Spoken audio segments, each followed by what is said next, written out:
Bienvenue dans le 7e épisode de la série Georges de C15. Un épisode un peu particulier parce qu'il s'est consacré uniquement à la réalisation du schéma électrique. C'est un épisode qui sera en grande partie théorique, mais il y aura également toute la partie réalisation. C'est un épisode qui m'a demandé énormément de temps de conception, parce qu'il y avait beaucoup de notions que je connaissais pas auparavant. Et maintenant, je vais essayer de vous présenter le plus simplement et le plus clairement possible tout ce que j'ai appris ces dernières semaines concernant les installations électriques dans les vannes aménagées. Alors ma philosophie dans ce C15, ça va être de faire une installation assez simple et efficace pour éviter les surcoûts et pour éviter aussi de rendre les choses très compliquées.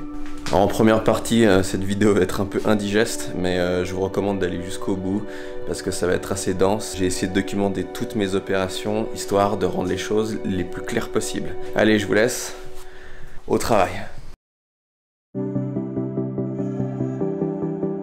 Salut, moi c'est Seb.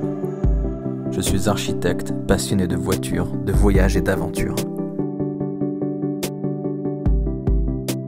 Pour rassembler tout ça, j'ai fait appel à Georges le C15. Un utilitaire sauvé de la casse que je transformerai en van pour parcourir la surface du globe, de long en large.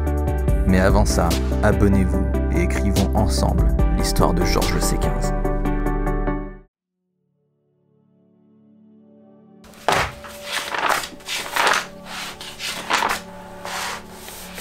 Donc la toute première notion qu'il faut assimiler, ça va être celle de la formule que l'on connaît tous, car on l'a appris à l'école, qui est P est égal à U fois I. P pour la puissance qui se mesure en watts, U pour la tension qui se mesure en volts, et I pour l'intensité qui se mesure en ampères. Avec cette formule, on comprend intuitivement que toutes ces unités sont intimement liées, et du coup ça va nous permettre, lors de nos prochains calculs, de passer d'une unité à l'autre le plus facilement possible. Ça, c'est la première chose qu'il faut vraiment assimiler.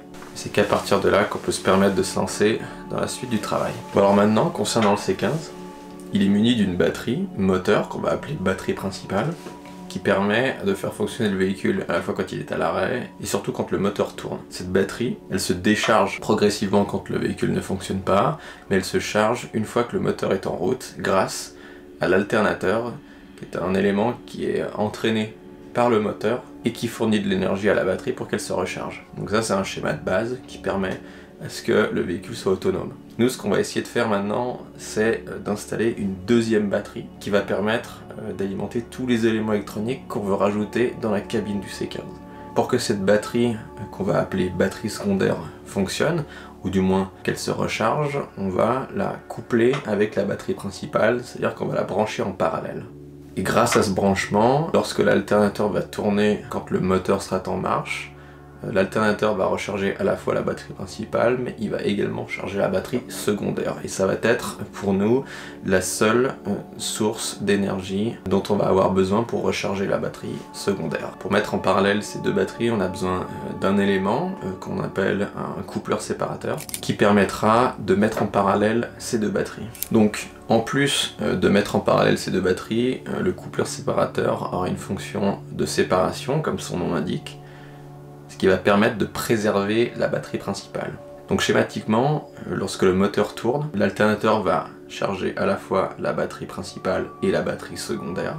Et une fois que le moteur est coupé, la tension dans la batterie principale va descendre et le coupleur séparateur va comprendre cette information et va débrancher la batterie secondaire afin de préserver la batterie moteur. Ça va être une fonction qui va être indispensable pour permettre de séparer ces deux batteries.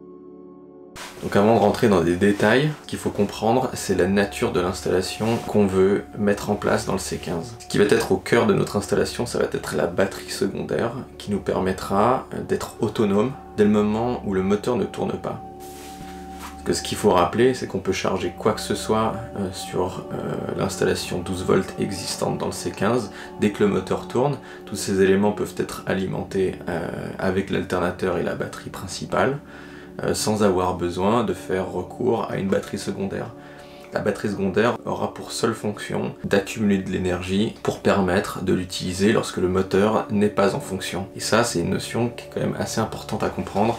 Dans mon cas, je vais avoir beaucoup d'éléments à mettre en charge à la fois quand le moteur est en marche et quand il ne l'est pas, et c'est pour ça que j'ai besoin d'une batterie secondaire. Dès lors, j'aimerais distinguer deux choses bien différentes.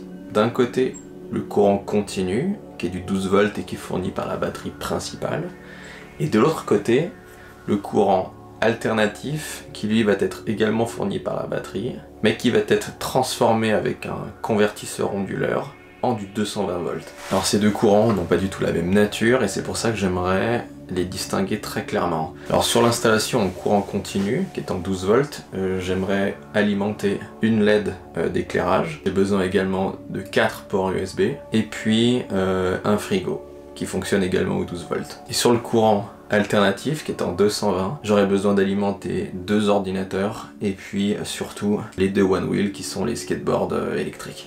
Alors une fois qu'on sait ça, on n'a pas besoin de faire de calcul pour s'apercevoir que les éléments branchés sur le courant alternatif sont beaucoup plus énergivores que ceux branchés sur le courant continu. Et c'est pour cette raison que j'aimerais me donner une règle à respecter, c'est de pouvoir utiliser les éléments du courant continu en permanence, quand le moteur tourne et quand il ne tourne pas, mais j'aimerais limiter un maximum l'utilisation du courant alternatif lorsque le moteur ne tourne pas. Bien que ce soit tout à fait possible, j'aimerais éviter ce type d'utilisation.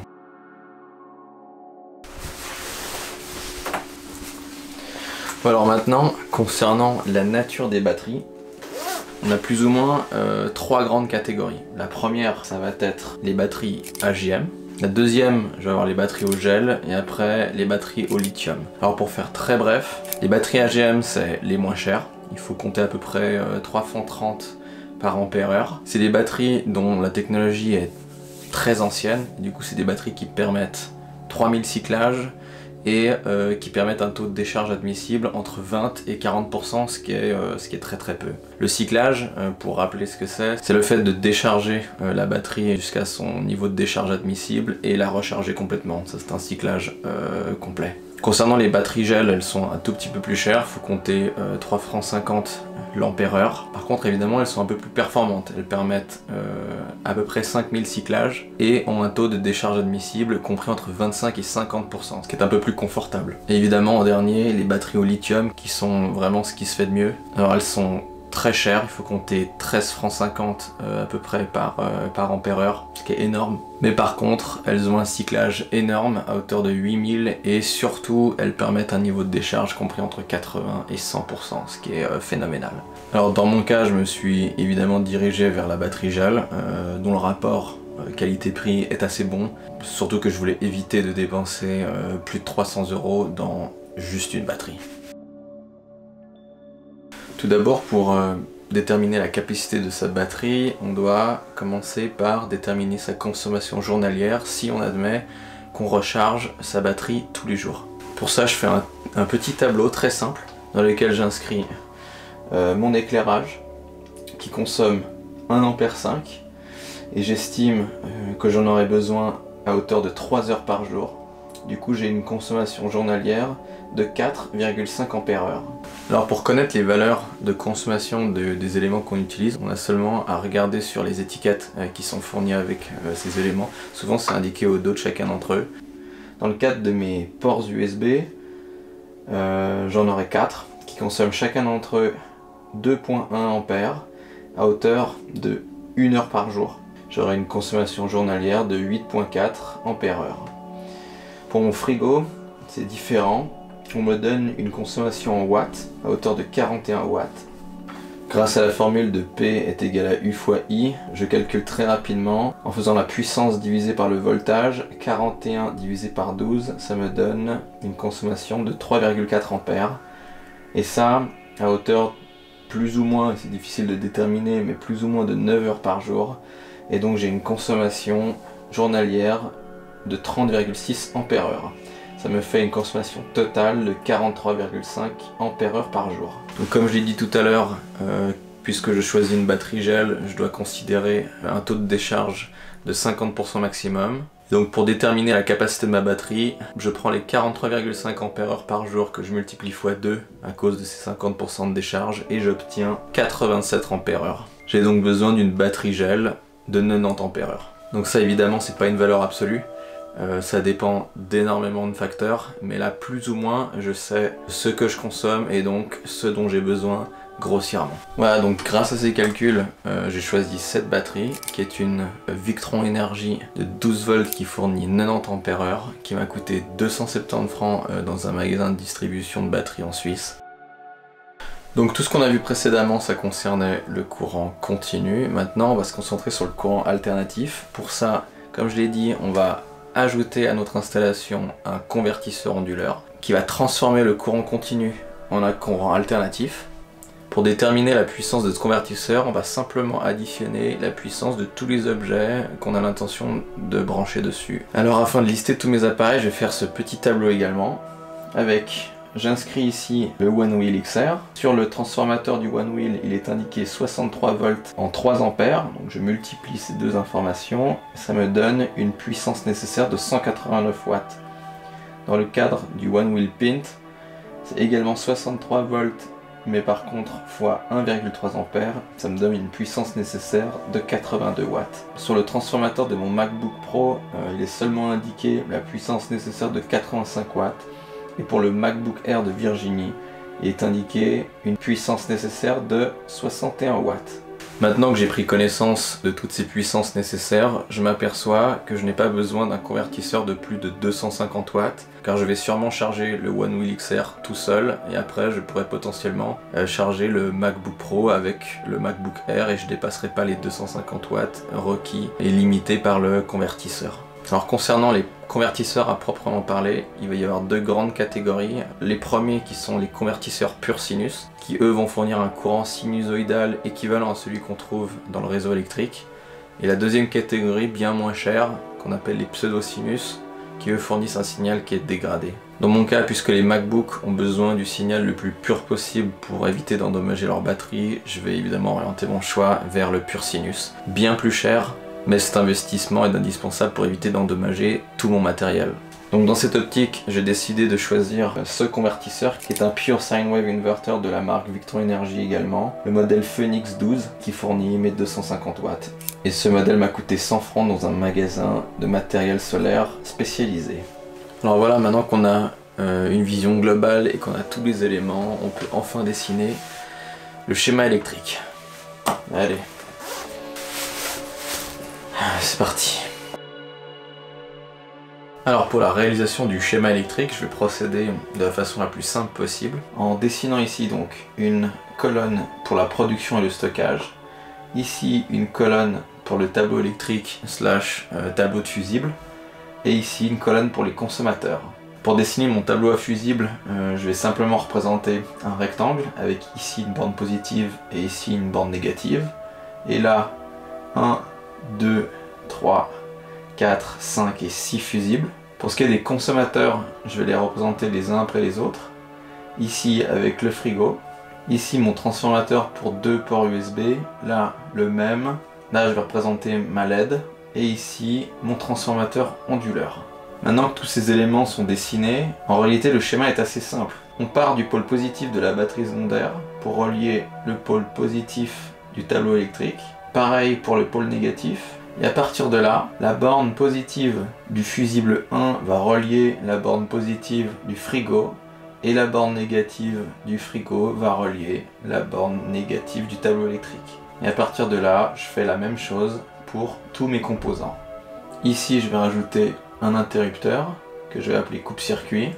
Je vais rajouter un interrupteur avant le frigo et un interrupteur avant la LED. Voilà, en soi, le schéma il n'est pas très compliqué. Ce qui va être difficile maintenant, c'est de le mettre en place dans le C15, parce que sous sa forme théorique, il est facile, sous sa forme pratique, c'est toujours un peu plus complexe. Alors concernant le dimensionnement, c'est une étape à surtout ne pas sous-estimer, parce que c'est elle qui va être garante de la sécurité à l'intérieur de votre van. Concernant le dimensionnement à la fois des fusibles et des câbles, il y a une règle assez simple à suivre, c'est celle-ci. L'intensité de l'équipement doit être inférieure à l'intensité du fusible et elle-même doit être inférieure à l'intensité admissible du câble. Et ça va permettre de protéger le câble d'une surchauffe et donc du coup potentiellement d'un incendie, ce qui serait fâcheux. Donc pour le dimensionnement des fusibles, c'est assez simple, on prend la règle que je viens de donner, on connaît l'intensité de chacun des équipements et à ça on trouve très facilement l'intensité du fusible approprié. Alors dans l'ordre, le frigo, on sait qu'il consomme 3,4 ampères, on peut donc protéger son câble avec un fusible de 5 ampères. Pour les ports USB, on sait qu'ils consomment 2,1 ampères, on peut donc protéger également les câbles avec un fusible de 5 ampères. Même chose pour la LED, elle consomme 1,5 ampères, on peut donc protéger les câbles avec un fusible de 5 ampères. Par contre pour l'onduleur c'est un peu différent, on nous donne une puissance en watts à hauteur de 250, on divise donc ces watts par le voltage et on obtient la consommation en ampères de 21 ampères. Et donc on peut protéger le câble de l'onduleur avec un fusible de 30 ampères. Donc ça entre guillemets c'est la partie la plus simple. Maintenant pour le dimensionnement des câbles eux-mêmes, là c'est un peu plus compliqué. Alors déjà, ce qu'il faut déjà savoir c'est qu'il existe plusieurs types de câbles. Nous ce qu'on va utiliser aujourd'hui ce sont des câbles en cuivre multibrin, ce qu'on utilise très souvent dans le domaine automobile. On va utiliser plusieurs sections de câbles. Moi j'ai sélectionné des câbles de 1,5 mm² de section, des câbles de 6 mm² et des câbles de 16 mm². À partir de là, pour connaître la section du câble, on va utiliser cette formule qui est exprimée avec ρ, qui est la résistivité du cuivre, qui est une valeur constante à 0,021, qu'on multiplie par la longueur du câble aller-retour, qu'on multiplie également par l'intensité. Et tout ça, on le divise par le facteur de chute de tension U, qui est exprimé en volts. Alors le facteur de chute de tension, ça va être une sécurité qu'on va apporter supplémentaire au dimensionnement du câble. Globalement, ce qu'on essaye de faire, c'est pour éviter une chute de tension trop importante dans le câble, on va augmenter la section du câble pour permettre à ce que ces chutes de tension soient diminuées. Donc nous ici ce qu'on va tolérer c'est une chute de tension à hauteur de 3% qui est déjà une très bonne valeur. Les 3% de 12 volts correspondent à 0,36 volts. Alors maintenant pour le passage à la pratique, on va donner un exemple très clair, on va prendre celui du frigo. Donc on reprend le tableau qu'on a utilisé précédemment. Donc on sait que le frigo a une intensité de 3,4 ampères. On lui a donné un fusible de 5 ampères. Maintenant pour calculer l'intensité admissible dans le câble, on va déjà dimensionner son câble. Donc on reprend cette formule, 0,021 fois 2 mètres, parce qu'il fait 1 mètre aller, 1 mètre retour, fois 3,4, tout ça divisé par 0,36 volts est égal à 0,38 mm² de section. Puisque j'ai pas un câble de 0,38, vous l'avez compris, j'aurais besoin d'un câble de dimension supérieure et j'ai à disposition 1,5 mm² de section. Donc maintenant, pour connaître l'intensité admissible du câble, je retourne ma formule qui me donne l'intensité est égale à la section en mm² fois le facteur de tension divisé par ρ fois la longueur. Donc ça me donne 1,5 mm² de câble fois 0,36 divisé par 0,21 fois 2 mètres. Et ça me donne 12,8 ampères. Donc là, je l'inscris dans mon tableau et je m'aperçois que la ligne est correcte. Voilà, donc maintenant je dois faire la même chose pour l'ensemble de mes équipements. Et c'est qu'à partir de là que je peux m'assurer que mon schéma électrique est viable. Et ça c'est une bonne chose. Bon, bah maintenant on va enfin pouvoir passer à la réalisation. Dieu merci. Allez, c'est parti. L'objectif maintenant ça va être de relier la batterie principale de la voiture qui est alimentée avec l'alternateur à la batterie secondaire qu'aujourd'hui je vais sûrement installer ici derrière le siège passager. Donc là j'ai démonté les deux sièges pour pouvoir travailler plus facilement. Pour relier cette batterie, j'aurai besoin de câbles en 6 mm². Alors non, ce sera du 16 mm² cette fois. Qui vont passer ici sous la moquette et du coup qui vont rejoindre un trou qui est déjà présent dans la carrosserie à cet endroit là. Et ça me permettra de faire le lien avec la batterie principale. Donc pour ça je dois juste démonter une partie du tableau de bord. Et là pour ça il y a quelques vis, donc ça j'espère pas être trop long.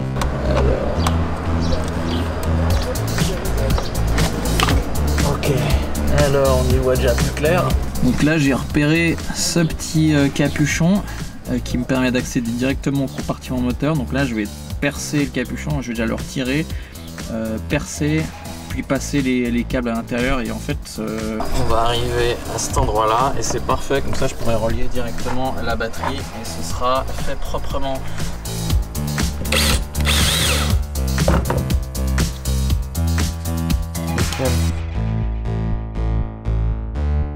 Je me lance donc dans le découpage, le dénudage et l'installation de toutes les cosses sur les câbles en 16 mm².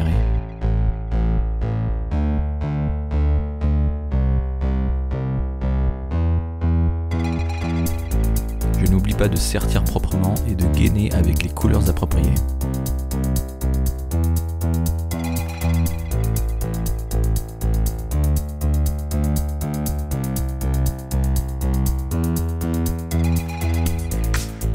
Concernant le coupleur séparateur, je me munis de la notice de montage et la suis scrupuleusement. Tout est noté avec suffisamment de clarté.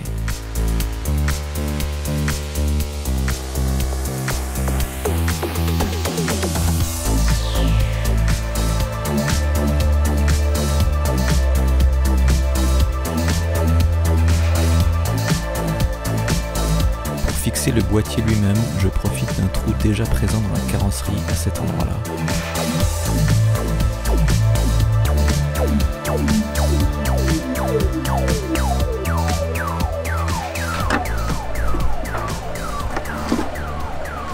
Nickel.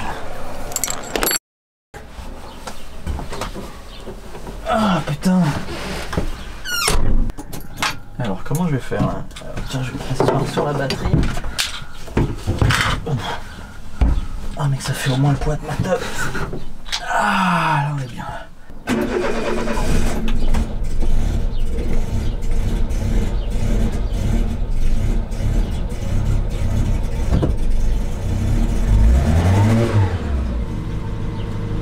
Qu'est-ce qui lui arrive à ce pauvre C15 là?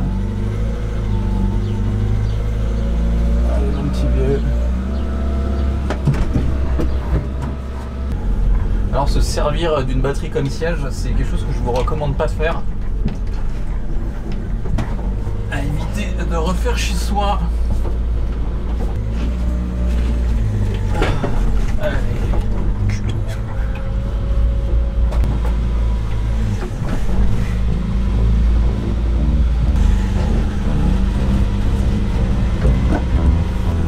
Ok, on va rester comme ça.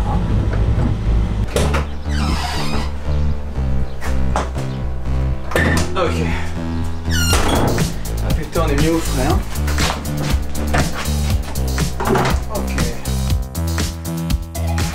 Afin d'avoir l'installation la plus propre possible, je passe mes câbles dans une gaine élastique.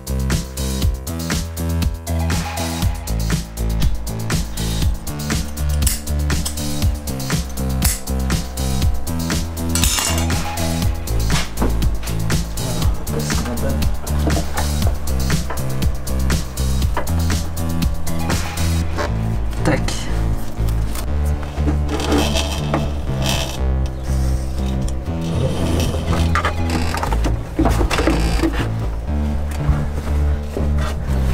Alors...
Ok.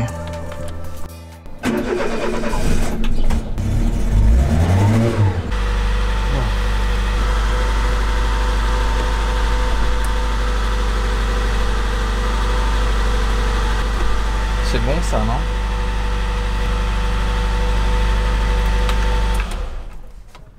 On était à 13,8 et là on est à...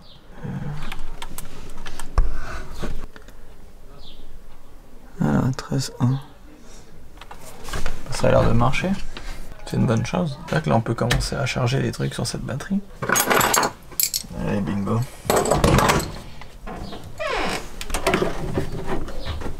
Ah!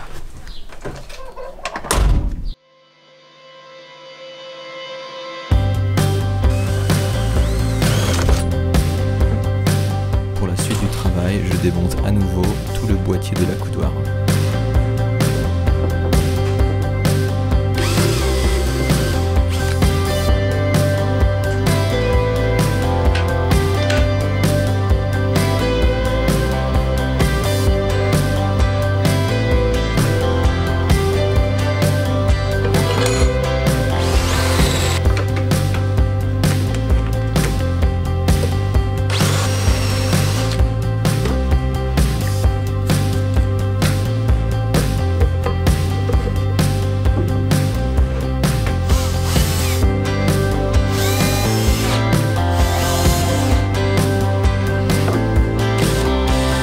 Au-dessus du coupe-circuit, je découpe un petit emplacement pour un écran qui donne l'état de la batterie.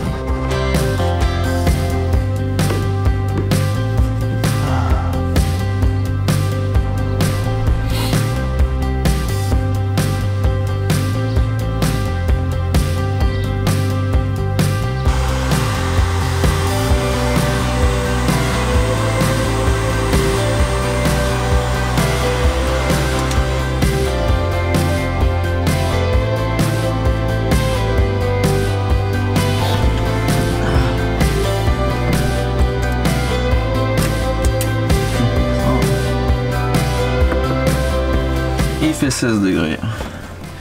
Pas très chaud, hein. Ah, ouais, j'ai le rhume.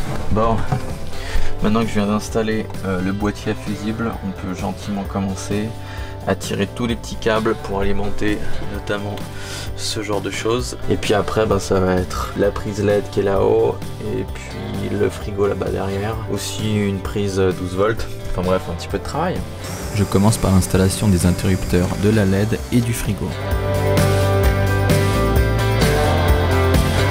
J'ai pas pensé à ça, moi. Merde. Comment je fais, putain. Puisque mes plaques de multipli en 15 mm sont trop épaisses, je dois protéger les interrupteurs avec une plaque d'aluminium.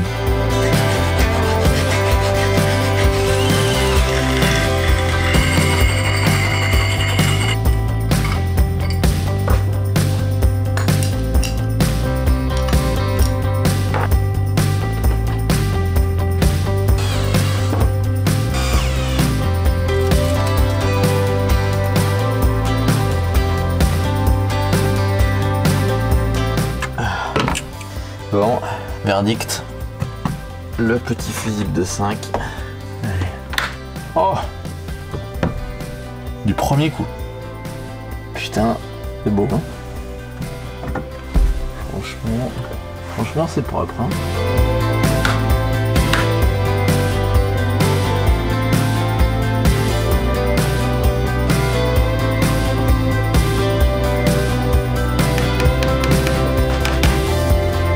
J'installe finalement dans le compartiment du One Wheel une prise domestique de 100.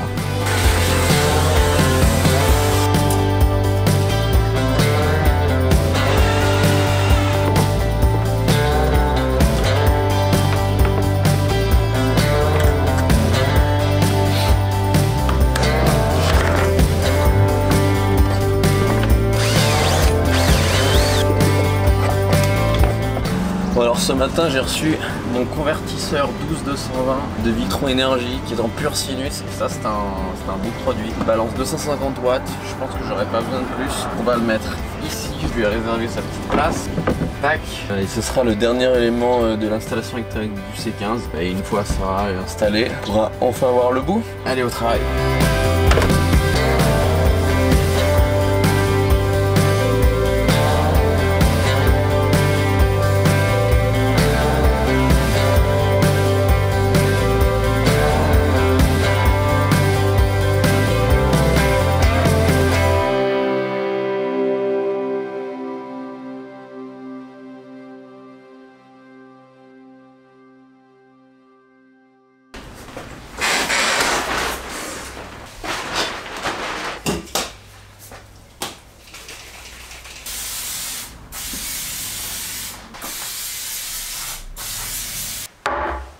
Bon bah voilà, la vidéo sur l'électricité est enfin terminée, c'est une bonne chose. Si j'ai un conseil à donner en ce qui concerne les installations électriques, utilisez toujours le bon matériel. Ça veut dire avoir les bonnes cosses, avoir les bonnes gaines, avoir les bonnes pinces. C'est hyper important, sinon on fait n'importe quoi. Moi j'ai trouvé que c'était assez complexe parce que j'avais très peu de notions, mais aujourd'hui avec tout ce que j'ai appris et avec, j'espère, tout ce que je vous ai transmis, j'espère que vous avez les notions nécessaires pour faire une installation électrique de qualité. Voilà, du coup dans la prochaine vidéo on va faire le van tour, et à partir de là je pourrai enfin vous balancer des vidéos de voyage sur la série Georges le C15, parce que c'était quand même l'objectif principal, c'est de faire en sorte que Georges soit quand même notre meilleur destrier pour les prochaines aventures. Bon, du coup je vous souhaite une très bonne semaine, et puis à tout bientôt.